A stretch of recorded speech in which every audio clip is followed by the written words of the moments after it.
Yeah, so this is part two, continuing on from where I was.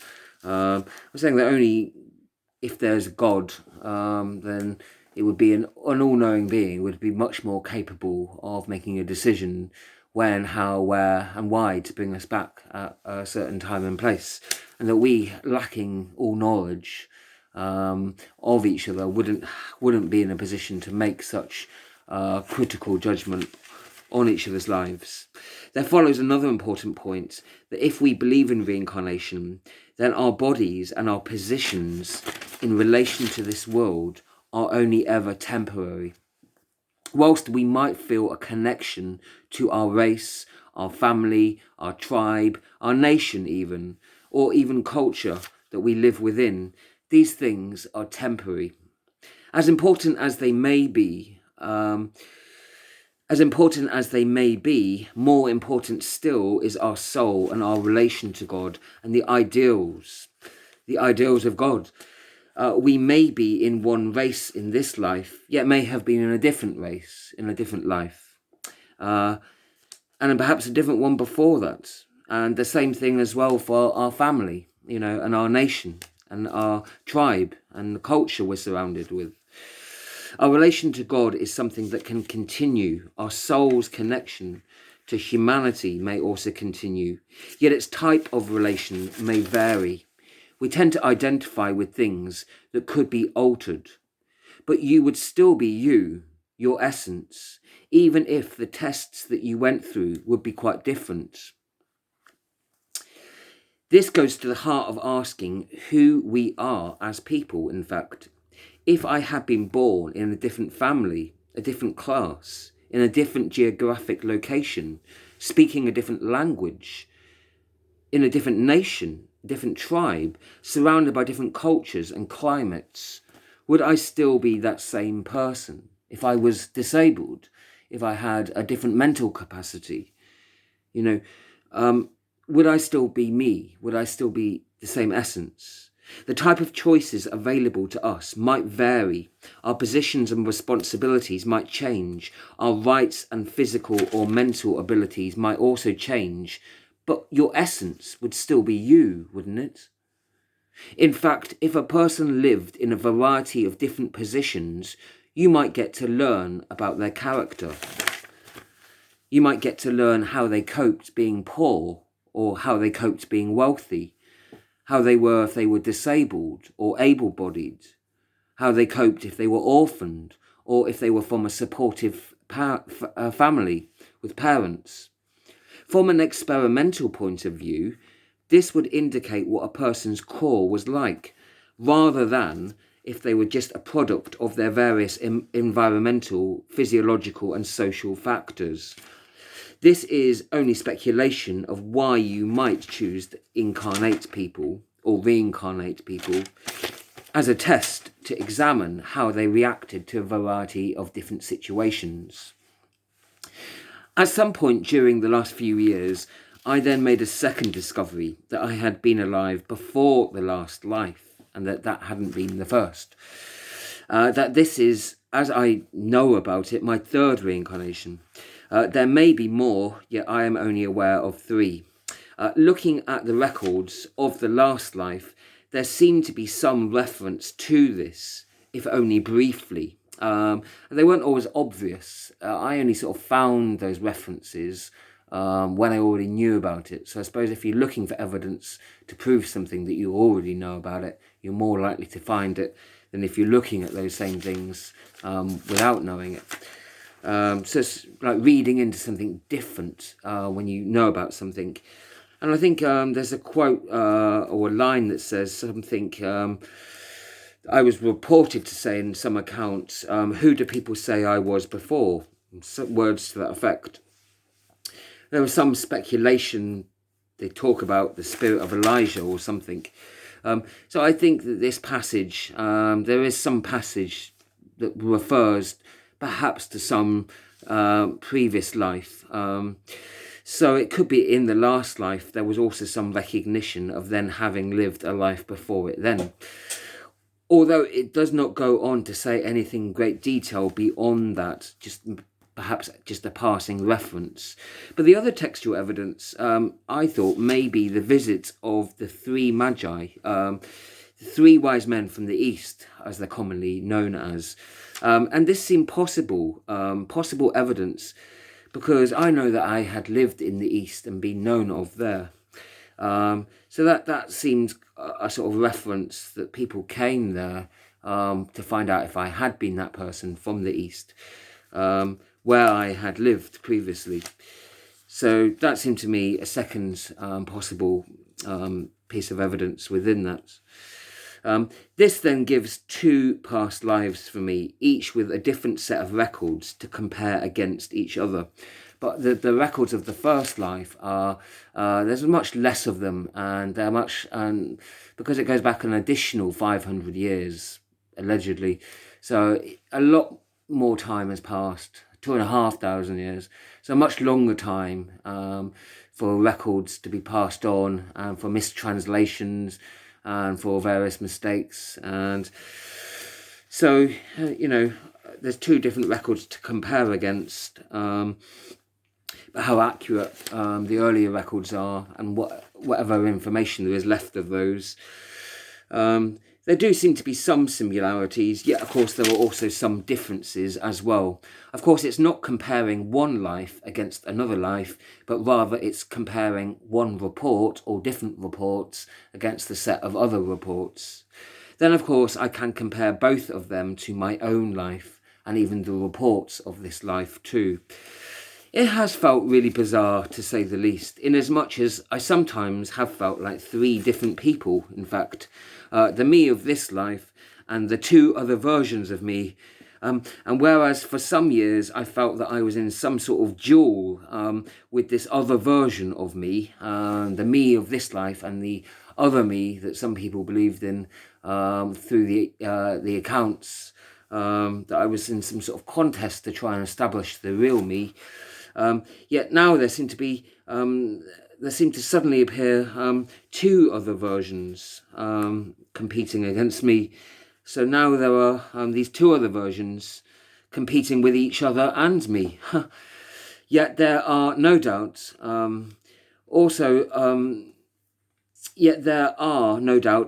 areas of agreements, not just conflicts, areas where the records perhaps do accord more. I still feel that I am one person, even though there are vastly differing accounts of me. And I think a person can have many different roles in their life as well. You can feel under very different circumstances and through different choices in your life that you perform very differently. One of the main differences is the reported claim. One of the main differences about those different accounts of the last life and the life before that is the reported claim of the accounts of the last life, where I'm meant to have said infamously, I'm meant to have declared that I was the Son of God, and yet neither in the life after that one, in this life, nor in the life before that, according to those reports that still exist, had I made any of those claims. I don't claim to have any divine connection to God nowadays, and no more than anyone else might have. And in this life, I've felt and acted as either we all have a divine connection sometimes, or at least the chance of it if we choose to, or none of us do, in fact. And I felt I was an atheist and then agnostic for many years. So I kind of feel an equality before God. But nevertheless, I feel that God calls all of us to fulfill different roles. But this, I think, is probably the view of the accounts in the earlier life as well. Although I am admittedly less familiar with those reports, but I've yet to hear any real suggestion from that earlier first life that there were any real claims of divinity. Although for many people this may seem an endearing view, a compliment even, yet many monotheistic believers would consider it as a blasphemous view, and indeed it was an accusation in those accounts that allegedly had led me, in the accounts of the last life, to be convicted by religious authorities, the Sanhedrin, before being handed over, according to the accounts, to the Roman Emperor's authorities. And even to today, the view still offends many people, billions in fact, whilst many others believe in the accounts and perhaps believe me to be the Son of God, or believe those accounts to be true. So it's a serious claim. Many people that believe in certain accounts and beliefs, many people that don't, and probably a larger group that aren't sure or don't perhaps have any particular view on it, I'm sure.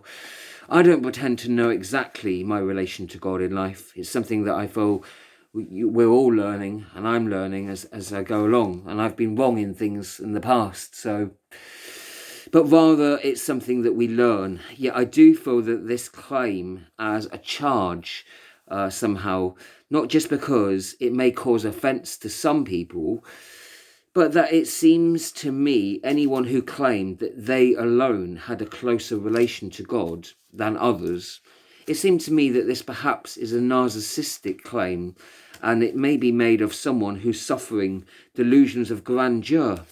It would be quite egotistical, perhaps even, to say the least, and could be considered by many people today to be a psychiatric disorder, and a claim of one person being quite narcissistic and thinking that they are special and more special than others. The few people that I met that in fact had made such claims, they all seem to be suffering from some sort of delusions. In fact, I talked to a guy online once, and he did make a claim to be a son of God, or words to that effect. And I did feel that he was suffering from delusions, in fact, and delusions of grandeur, and that it was a sort of narcissism that had driven him. My own theory, but may not be true, my own theory is that children of God was perhaps an ancient metaphor that the Jews had used to describe a relationship to God in a general term, to explore the parental nature of God as disciplining, yet also merciful and nurturing. I think that there is even a quote from the accounts where I am meant to have said, or Jesus, the character, says, "Whoever does the will of the Father is a child of God," or words to that effect. This view may be reconciled as complementary, yet the view of me allegedly claiming to be the only Son of God contrasts with both my own view and also the views expressed in the previous accounts, or what there are of them at least, where no such claims appear to have been made. It's very difficult to say. I mean, I don't have absolute knowledge and I make mistakes, so I don't really know the absolute truth on things. So that's, I'm a sort of student of life who's learning. I'm not sort of a teacher of life, and I'm certainly not all-knowing. So I make lots of mistakes. So I'll go on here to talk about reincarnation as a continuity. The idea of us possibly having a series of lives rather than only one life has many implications for us. When we view our souls as only having the possibility of just one life, and thus only one body, we also then assume we can only have one death, rather than possibly many. I suppose if you've discovered that you've had one life before, is equally discovering that you've had one death before. You can't have rebirth without death, and you can't have death without birth to begin with. So it stands to reason, doesn't it? So how you view that as a positive or negative thing, or both, it's sort of like depends on how you look at it, doesn't it, really? However, there can never be more deaths than you have lives. There must always be one more birth than there are deaths. And I quite like that idea, actually. You always have more birthdays than death days, at least. Or perhaps an equal number if you're not here anymore.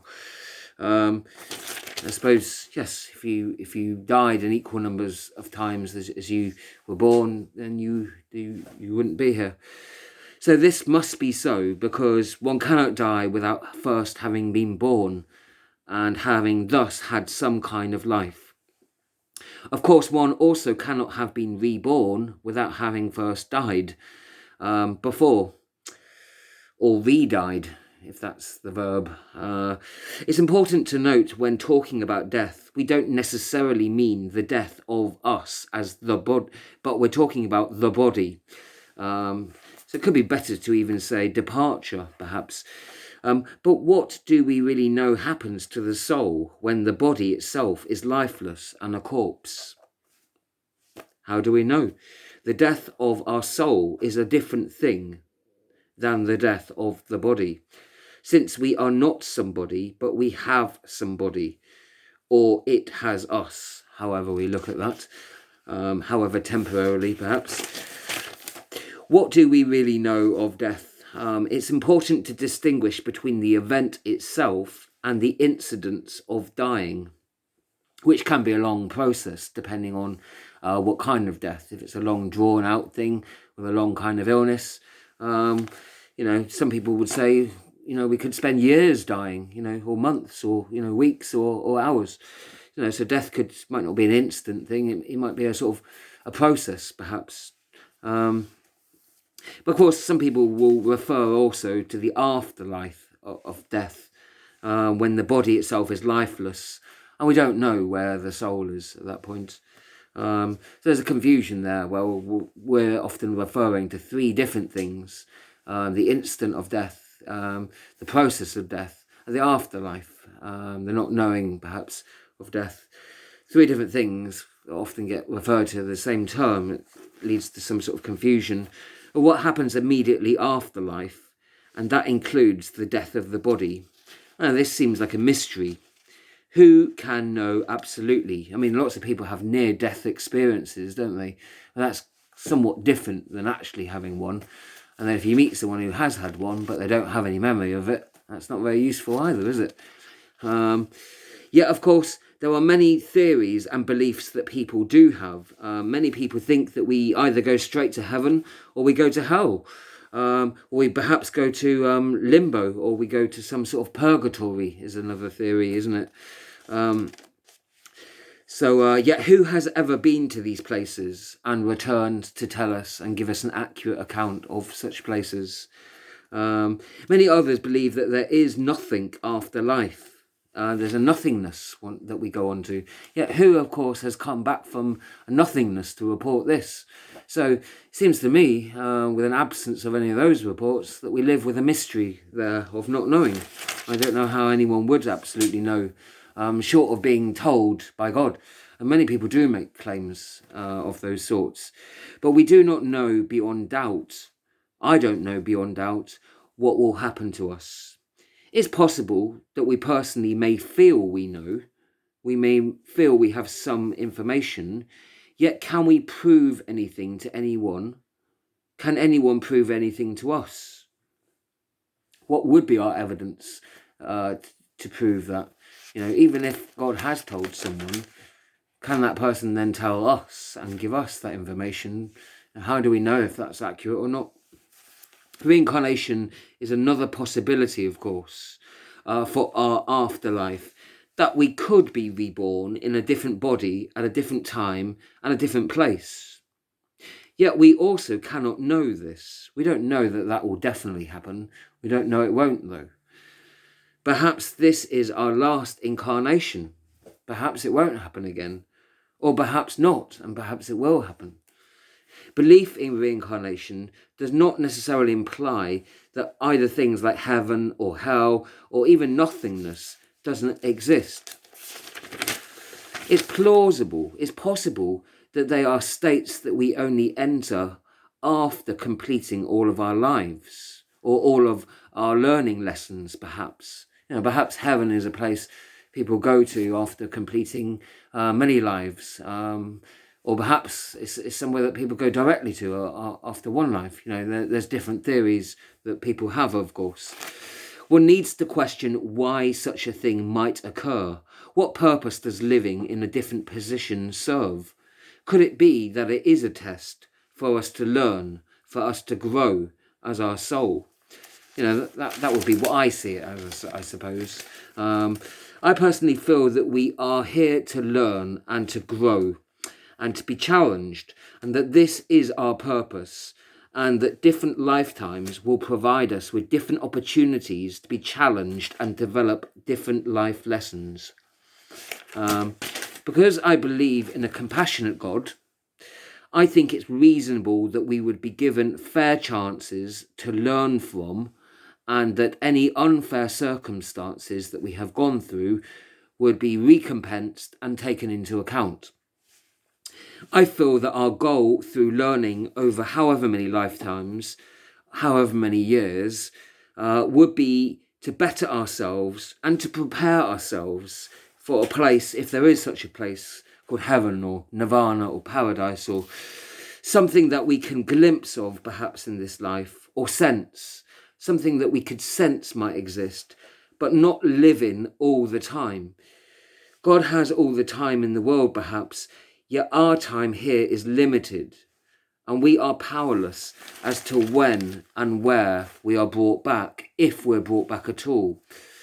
I don't feel that God would create an everlasting hell myself, personally, since that would not be a compassionate thing to do, not a loving thing to do. I just can't imagine people living in an eternal sort of torment.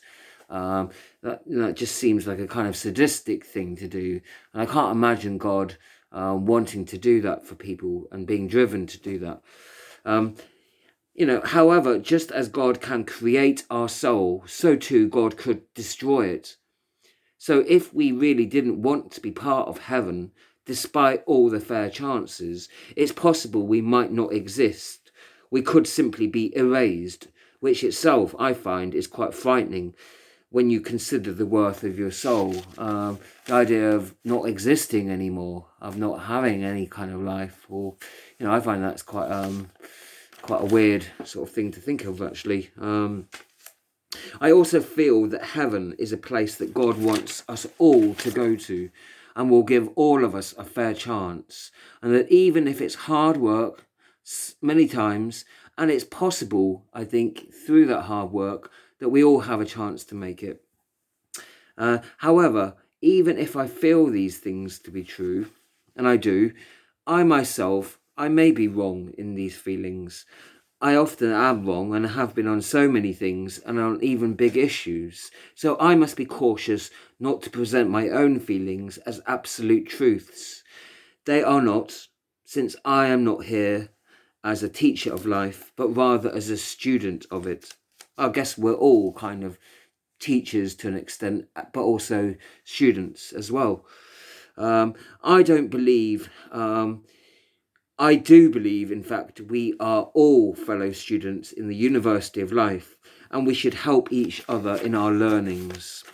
And that's really the sort of end of that part of the discussion, really. And I felt like I wanted to sort of talk about my findings on that, with a big question mark at the end of it, because there seem to be almost more doubts than there seem to be more questions raised from my investigations than there are questions answered. Certainly my investigations have found some answers, but they've also found some questions demanding more answers, in fact. And I don't know, really, and I feel that perhaps it's a need to know kind of basis, and that we'll find out more as we go on. And certainly you're more likely to find out more the more you ask and search. And but I also feel like it's searching for things that are relevant and helpful, and sort of why are you searching, and it needs to be for the right reasons, I suppose, as well. And so I felt it was kind of necessary, and I wanted to sort of read what my initial thoughts have been, what my general conclusions have been from the investigations, and the concise version of the findings, just because I wanted to sort of have a chance to talk about it and reflect on what my own thoughts are about it. I think talking about something helps you to think about it and provokes you to think more about it, in fact. And so I think it's a very interesting thing, and it's a sort of ongoing, day by day, week by week thing. And there's other things that I feel that I've possibly learnt, and other things I've possibly unlearnt as well. And probably a lot of things I've missed out actually in trying to be quite concise. But you know, perhaps that's for another post and another day. And I certainly feel yeah, it's been a good opportunity to sort of talk, even if it is only perhaps to myself and whoever else might be out there. But yeah, and my intentions are to sort of do more, trying to look into things more and trying to reflect more on things. And sort of, I suppose some of the reasons I didn't want to study things, I suppose if I'm honest, there's a fear of what you might find out, I suppose, what you might find out about yourself and the state of the world. I think that's true of any of us. You know, I don't necessarily want to find out I've done awful things. I don't want to find out I've been a victim of awful things either. But nevertheless, you know, I need to sort of, whatever emotions there are, I need to sort of look for the truth, I think, on it, and not let that stop me. So, and not let that be a driving factor in it. But obviously, for anyone doing a personal investigation, there are emotional considerations to those things as well. And I think it's also the fact that lots of people have different beliefs about you. I think there's also that consideration that it may impact other people too, and that you feel cautious about stating something because of the impact it could have on others. But I think it's fair to be cautious when you don't know something, and you obviously don't want to say something that could be wrong and mislead other people.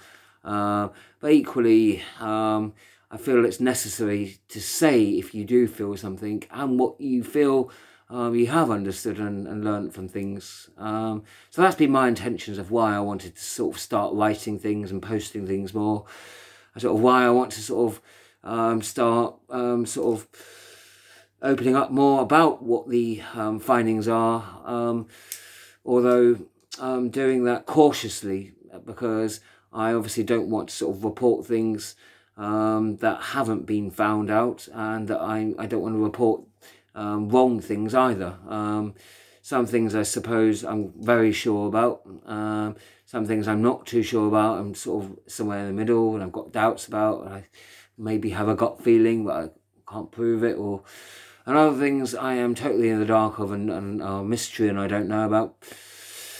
So yeah, I'm trying to sort of present things in the light of how much I do know, and so that's, I suppose, my intentions of it. And I think I'll end it there, because I think there's not a lot too much more to be said on that, and it's quite late for me and I need to get some sleep. So I've got another busy day tomorrow, so